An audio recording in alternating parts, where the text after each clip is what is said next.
Vamos a ver otro ejemplo de una sal y la vamos a analizar si al disociarla en agua, esta sal va a dar origen a una solución ácida, básica o neutra. Tenemos el ejemplo del acetato de sodio. Si este acetato de sodio lo disociamos en agua, entonces se va a separar en el ion acetato y el ion sodio. El análisis que tenemos que hacer es si los respectivos iones van a estar en contacto con el agua o no. Si los iones provienen de un ácido fuerte o una base fuerte, como vimos en el ejemplo anterior, entonces esos iones no se hidrolizan porque la reacción, ¿cierto?, no procede en ese sentido. Tenemos el ion acetato, que proviene del ácido acético.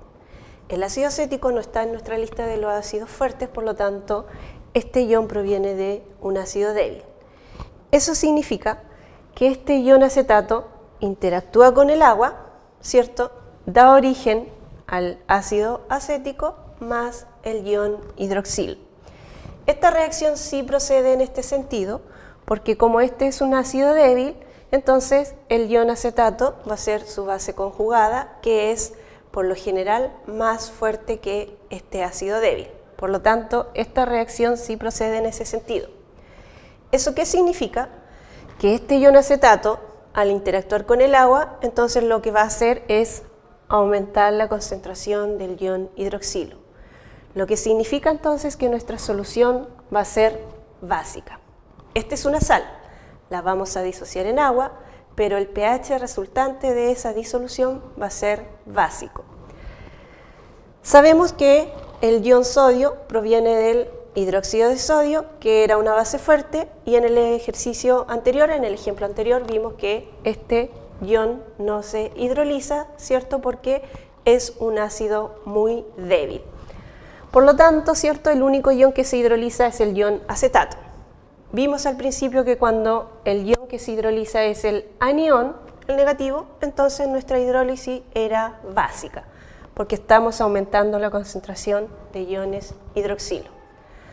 Vamos a comprobar de que esta sal, el acetato de sodio, al disolverlo en agua, va a tener un pH resultante que va a ser mayor a 7. Si decimos que aumenta la concentración de OH, es una solución básica, entonces el pH debe ser mayor a 7. Por ejemplo, si la concentración de esta sal en agua es 0,1, entonces las sales se disocian completamente. Eso significa que la concentración del ion acetato es 0,1 molar y la concentración del ion sodio también es 0,1. El ion que está provocando la variación en el pH ya sabemos que es el ion acetato. Por lo tanto, llevamos ese ion acetato y resolvemos entonces cuál va a ser la concentración del ion hidroxilo a través del equilibrio de disociación de ese ion en agua. Si la concentración del ion acetato es 0,1, porque la concentración de la sal era 0,1 molar, entonces sabemos que inicialmente la concentración del ácido acético y del ion hidroxilo es 0. Cuando comienza entonces a interactuar con el agua, estos moles disminuyen en una cantidad que es menos X. Esta concentración del ácido acético y del ion hidroxilo comienza a aumentar en una cantidad que va a ser más X y más X. Luego, en el equilibrio, vamos a tener que la concentración del ion acetato va a ser 0,1 menos X y las concentraciones del ácido acético y del ion hidroxilo va a ser igual a X.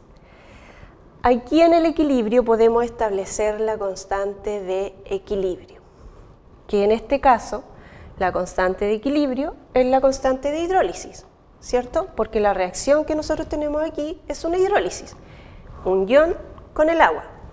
Por lo tanto, la constante de hidrólisis ya sabemos que es igual a Kw partido por K sub A.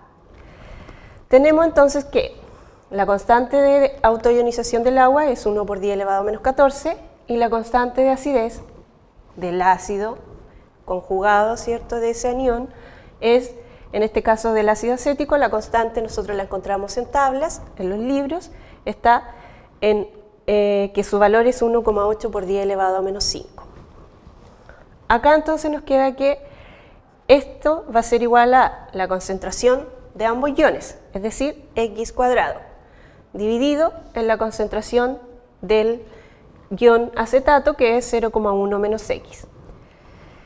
El valor de esa constante, 1 por 10 elevado a menos 14 dividido en 1,8 por 10 elevado a menos 5, es un valor muy pequeño, del orden del 10 elevado a menos 6, por lo tanto, este valor de X nosotros lo vamos a despreciar. Eso lo aprendimos, ¿cierto?, en una clase anterior.